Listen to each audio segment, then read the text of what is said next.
por este medio. Recibe un abrazo a la distancia. Gracias por unirte a este plan. Hoy quiero compartirte un tema muy profundo que tiene que ver con nuestra relación con Dios. Y es un tema que tiene que ver con las promesas que Dios nos ha cumplido y poder esperar en ellas. Es el tema de la esperanza. La esperanza que tenemos en Dios, la certeza que tenemos en Dios. Podemos esperar en Él con la firme convicción de que Él va a cumplir lo que Él prometió. Y una de sus mayores promesas que podíamos esperar en Él era nuestra salvación. Y eso Él ya lo cumplió. Y vamos a ver cómo, en el momento en el que Él cumplió esta promesa, cómo los discípulos tuvieron una reacción diferente, porque no estaba ligada tanto a la promesa de Dios con lo que ellos estaban esperando. Vamos a empezar allí en Isaías 53:10. 700 años antes de que esto pasara, fíjate qué reacción tuvieron los discípulos.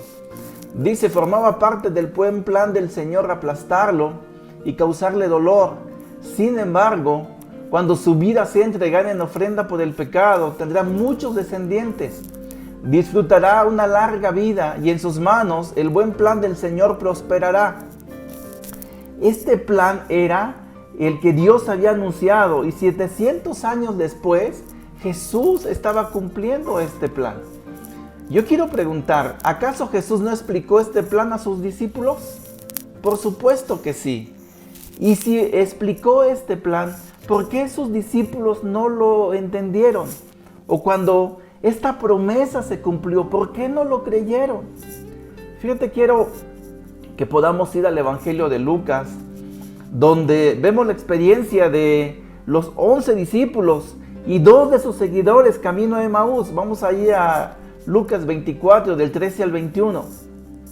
Leemos y dice: aquel mismo día, 2 de ellos se dirigían a un pueblo llamado Emaús, a unos 11 kilómetros de Jerusalén. Iban conversando sobre todo lo que había acontecido. Sucedió que mientras hablaban y discutían, Jesús mismo se acercó y comenzó a caminar con ellos, pero no lo reconocieron, pues sus ojos estaban velados.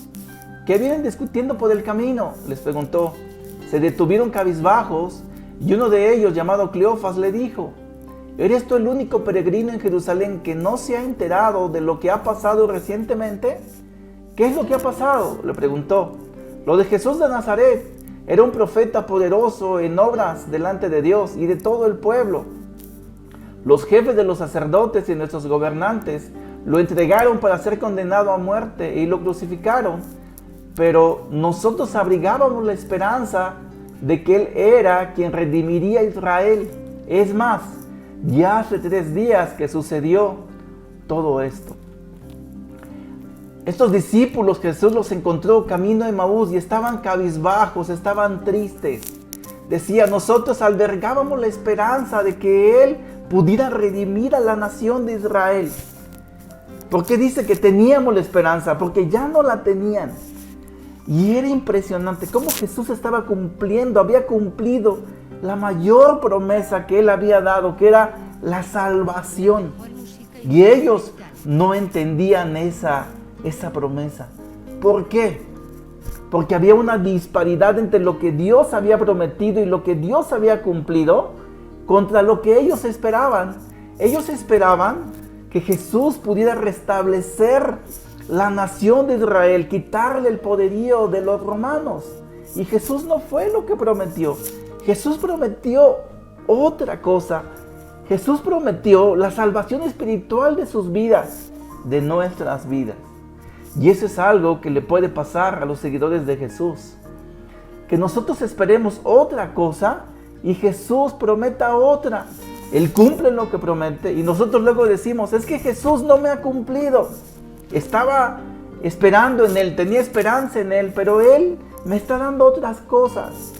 Y es la mayor disparidad que puede haber entre lo que esperamos y entre las cosas que Dios puede cumplir. Y esto le pasó a estos seguidores de Jesús. Continuamos y les dicen, mira, en el 22, también algunas mujeres de nuestro grupo nos dejaron asombrados.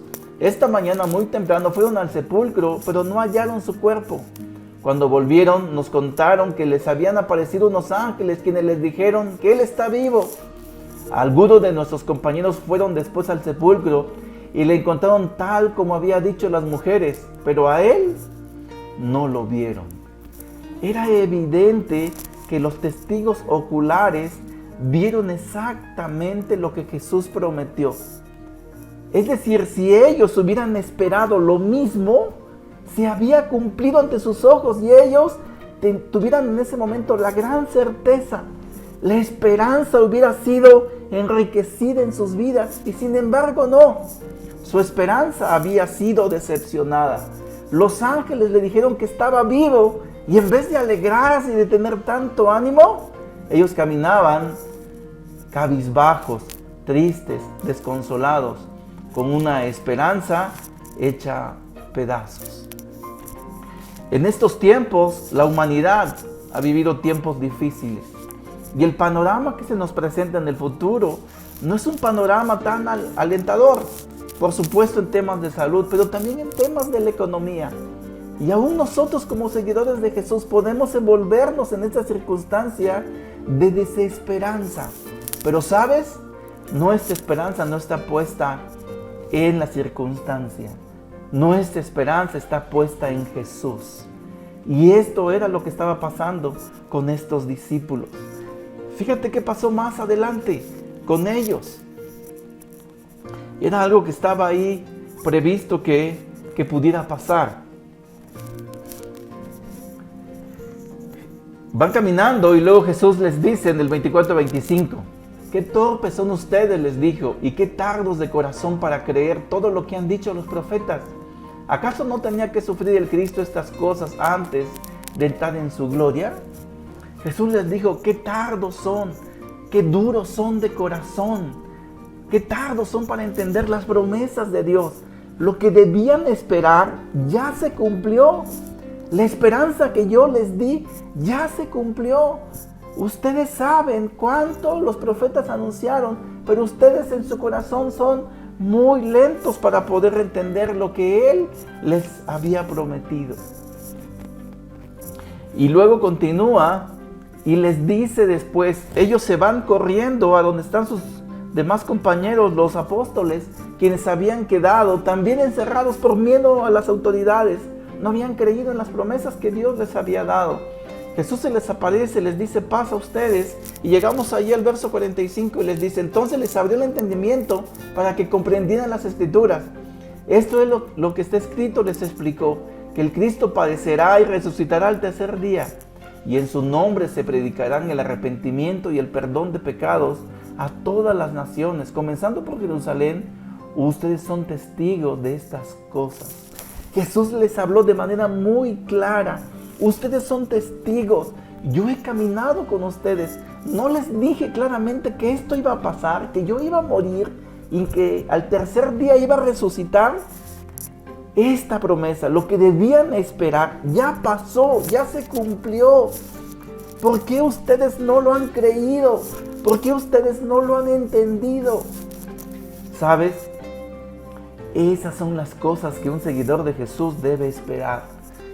Las promesas que Dios hizo y no las promesas que a veces nosotros creemos que Él hizo.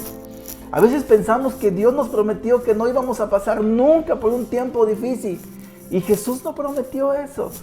Lo que Jesús prometió es que en los momentos difíciles Él nos iba a acompañar y eso Él lo ha cumplido. Esa es nuestra mayor esperanza. ¿Cómo va a venir el futuro? No lo sé. No tengo aquí una bolita mágica, una bola de cristal para decirte tu futuro va a ser tal y tal. No lo sé. Pero ¿sabes qué sí sé? Que en el futuro Jesús nos va a acompañar. Esa es la mayor promesa que acompañó a Pablo. En muchas de sus cartas él resalta el valor de la esperanza. No por nada, en Efesios 4:4, él dejó la esperanza como uno de los pilares dentro de nuestra salvación. Uno de los 7 pilares. Y textualmente leemos en Efesios 4:4, hay un solo cuerpo y hay un solo espíritu, así como también fueron llamados a una sola esperanza. Y esa sola esperanza es que Jesús murió por ti y por mí para darnos salvación. Eso Él ya lo cumplió. Quiero dejarte con una escritura que está en Efesios 1:18. Está hablando Pablo y dice: pero también que les sean iluminados los ojos del corazón, para que sepan a qué esperanza Él los ha llamado, cuál es la riqueza de su gloriosa herencia entre los santos. Esta era una oración que Pablo estaba haciendo por los efesios. Que esta misma oración pueda hacerse realidad en nuestras vidas, en este y en todos los tiempos. Que nos sean iluminados los ojos de nuestro corazón, que nos sean iluminados el entendimiento, para que sepamos cuál es la esperanza a la cual hemos sido llamados, la esperanza que tenemos en Dios y la herencia que Él da a todos los santos. Y entre ellos estás tú, estoy yo. Y esa herencia es salvarnos. Esa herencia Él ya la cumplió, Él ya no las dio. Eso es lo que podemos esperar en Él. Te animo a que estos días y todos los días de tu vida junto a Dios puedas llenarte de la mayor de las promesas que Él nunca nos va a abandonar. Gracias, a Él sea toda la gloria.